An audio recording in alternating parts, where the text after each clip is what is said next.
Angibingelele ingane zakwethu enhla nasenzansi kwelamthaniya ngikhothame esihlalweni sobukhosi baseNdlunkulu. Ngane zakwethu ngithi angiveze lokhu okhulumayo uMondli uThulani wakaNcayiyane ozalwa uMasikhosana kwaMaci ngaphansi kwenkosi uMaci esigodini saseNyanisweni. Induna yami umcobothi. Ngithi angikuveze lokuthi ngokuzalwa nje ngiyingabathi kodwa ngokwenkolo ngakhetha ukuthi ngikhonze uNkulunkulu ngenkolo ye-Islam. Ngithi angiveze lokhu ingane zakwethu. Imithingi esabanayo nomdidiyelo wamabutho wakwamandlakazi, ubhuti wethu omdala uphakela umthakathi, uNkosikhona wakwaNdabandaba, kanye namafundisi babantu abamnyama bamaSulumane eSouth Africa nabafundisi bomdabu bamaNdiya nabamakhaladi abakhona eSouth Africa abazalwe la kuleli lizwe. Le mithingi sayenza 7 days before kufike umhla ka-30 June, sasezomhla ka-23 eThekwini.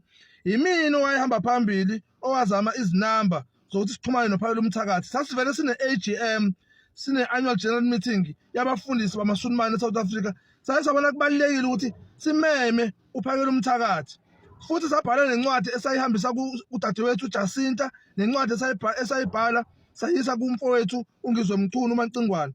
But owaphendula kuqala kwaba uphekela umthakathi. Sasifuna uba ne-meeting nawo bonke bobathathu, kodwa kwaphendulwa yedwa kuqala. Saye saba ne-meeting nophakela umthakathi. Ayikho into eyayifihliwe.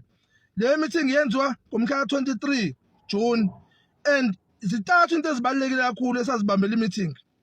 Eyokuqala eyokuthi sasicela ukuthi i-march and march ayenziwe ngokuthula, kungabikho ukuchitheka kwegazi, ngoba akubi mnandi uma sekuchitheka igazi labantu abamnyama, whether noma nabantu noma ikephi nje igazi lokuchitheka kwegazi. Sasithe sicela uphakela umthakathi ukuthi i-march iyenziwa kungabikho ukuchitheka kwegazi.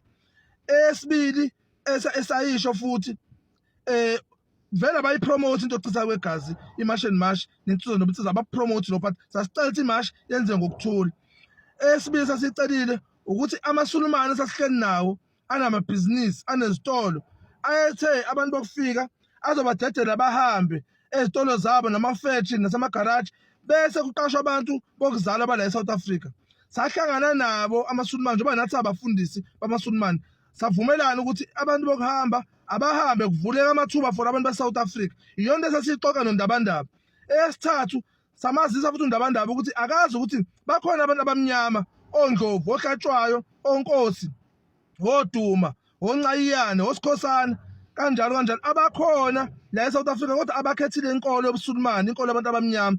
Abantu abamnyama kodwa bakhethe ukukhonza uNkulunkulu ngendlela yobuSulumane. Njengoba kuvumelekile i-freedom of religion la eSouth Africa, abanye bakhethe ukukhonza uNkulunkulu ngendlela yakwaShembe, abanye ngendlela yaseZayoni, abanye ngendlela yobuKristu, njalo njalo. Abanye bakhethe ukungasonti, khona nabakhethe ukuthi bakhonza uSathane la eSouth Africa. Kuvumelekile ukukhonza uSathane, ube yi-Satanist, kuvumelekile. Thina-ke sabantu abamnyama sikhethe ukukhonza uNkulunkulu ngendlela yobuSulumane. Siyamkhonza uNkulunkulu uyedwa. Abanye bambiza ngo-Allah, abanye bambiza ngoJehova, abanye bathi uQamatha, abanye bathi umvelinqangi, wonke lawo magama. Abanye bathi uGod owavela kuqala simbiza ngo-Allah. Njengabantu abamaMuslim sikhonza yena uNkulunkulu wethu, sikhethile.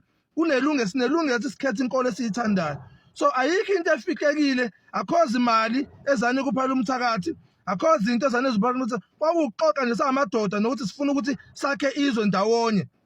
AmaSulumane arecognize ukuthi kukhona ama-mistake abawenzile ukuthi baqasha abantu ngaphandle. So ngayo lasuku savumelana ukuthi abantu ngaphandle abadedele bahambe kuqashwa abantu eSouth Africa. Ngithi angiyicacise le ngoba kuney'nkulumo ezikhona ku-social media, whether zenziwe uyena umfowethu umfokaMancinza noma zenziwe abanye abazenza yena asazi, kodwa kwethu ukuzokhanyisa nje sicacise njengabaholi ukuthi sikhona samaSulumane amnyama eSouth Africa.